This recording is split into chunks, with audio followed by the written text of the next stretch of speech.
"Sir, my baby sister is freezing," little boy said. The CEO wrapped them in his coat and took them home. The snowstorm had already stolen the color from the world when Daniel Hartman stepped out of the black car. The wind bit through his cashmere coat, swirling flakes like tiny shards of glass across the quiet neighborhood. It was supposed to be an ordinary drive home from the final meeting of the year, where he had just secured a multi-million-dollar deal that would cement Hartman Industries' dominance. His driver moved to close the door, but Daniel paused, staring down the snowy sidewalk toward the park. There, under the harsh glow of the street lamps, he saw a small figure hunched on a bench. A child, barely more than 6, holding a bundled infant close to his chest, his cheeks streaked with dirt and tears. The infant writhed weakly, sobs muffled beneath a thin blanket. Daniel felt something then, a tightening in his chest, not the familiar ache from endless stress, not the dull pain of his old heartbreak, but something raw. The boy lifted his head, eyes swollen from crying, and whispered through trembling lips, "Sir, my baby sister is freezing. If you believe in kindness, second chances, and the power of compassion, please like, comment, share, and subscribe to our channel. Your support helps us tell more stories that remind the world that humanity still exists." Daniel's heart thudded as if the cold air had punched him. He had seen suffering before, in boardrooms and hospitals, in deals built on desperation, but those were numbers and graphs, not a pair of shaking children in the middle of a snowstorm. The boy's small hands were red, his knuckles cracked from the biting cold. His coat was old, thin, and several sizes too big for him. Snow had gathered on his shoulders, melting into damp patches. The baby, wrapped in a faded gray blanket, wailed with a sound so heartbreaking it sliced through the night. Daniel could not remember the last time something truly made him feel fear, not for himself, but for someone else. He crouched down slowly, his expensive shoes sinking into the snow, and asked the boy his name. The child's tears froze halfway down his cheeks as he answered, barely audible, "Ethan." Daniel swallowed, pulling off his coat, wrapping it around the two children. Ethan flinched at the warmth, as if he had forgotten what it felt like. Daniel had no plan.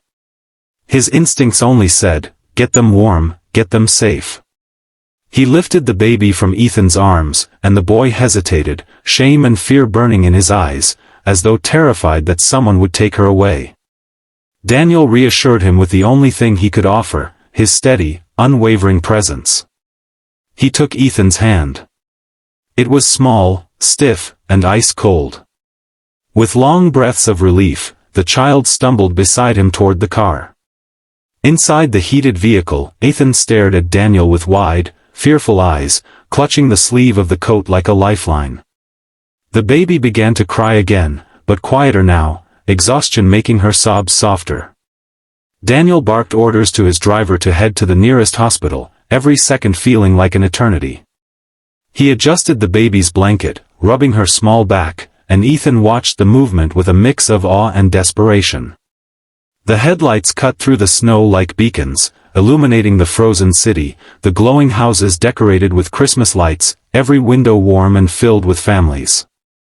Daniel wondered how many of those homes had once been like his, bright on the outside, fractured within. In the emergency room, nurses rushed forward, taking the baby and checking Ethan. Frostbite, early hypothermia, dehydration, they listed the dangers as Daniel listened, frozen in disbelief. How long had they been outside?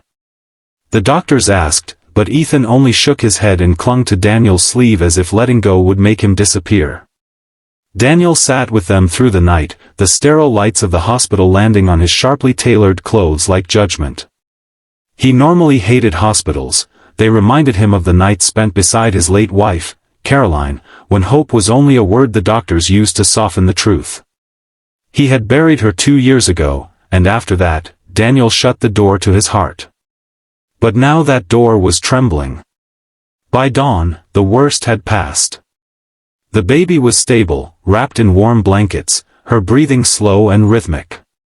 Ethan sat beside Daniel in the hospital waiting room, holding a cup of hot chocolate with both hands. His fingers were so small that they swallowed the cup in trembling fists. Daniel broke the silence first, gently asking where their parents were. Ethan was quiet, then looked up, eyes empty in a way no child's eyes should be. He said their mother got sick months ago, and no one helped. Their father. Ethan didn't finish that sentence, but Daniel didn't need him to. The explanation was written in every tear that had frozen on the boy's face. The social workers came, asking questions Daniel barely listened to. They wanted to know addresses, relatives, guardians. Ethan's answers were fragments, confused and painful. Broken apartments, eviction notices, strangers who promised help but never delivered.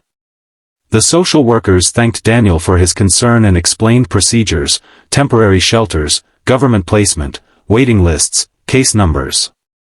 Daniel's jaw tightened.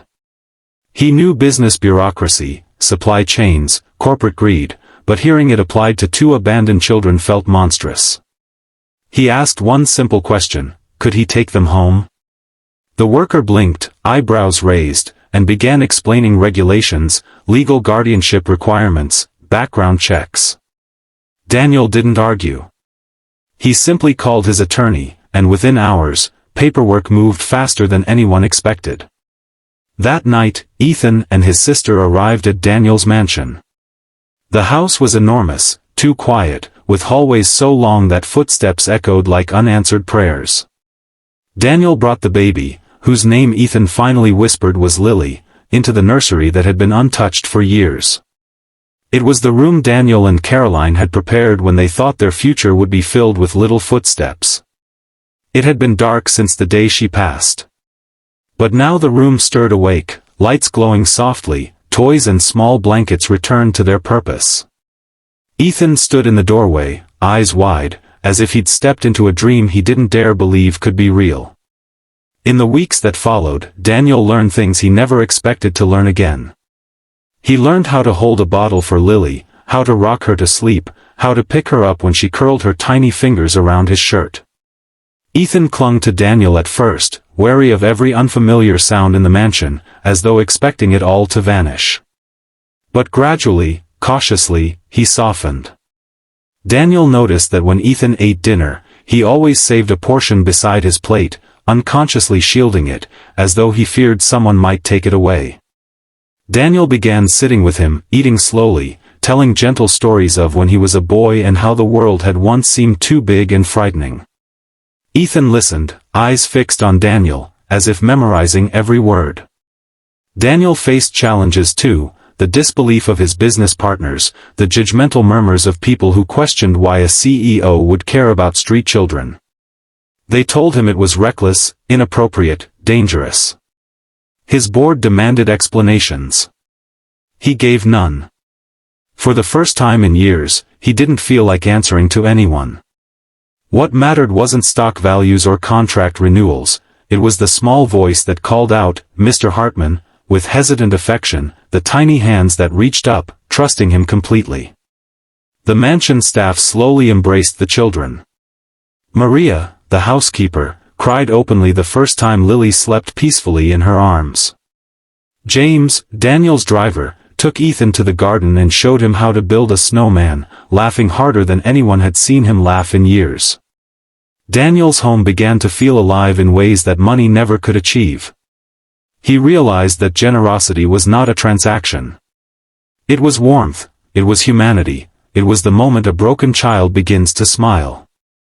Months passed, and each day etched itself into Daniel's heart. Ethan went to school, carrying a backpack Daniel bought, wearing clothes that actually fit him. At first he barely spoke, but soon he began telling stories, small ones, like a new friend he met or how his teacher praised his drawing. Daniel saved every drawing Ethan made, pinning them onto the fridge like precious trophies. Lily learned to crawl and then to walk, toddling across the living room floor with unsteady steps. When she toppled, she always reached for Daniel first.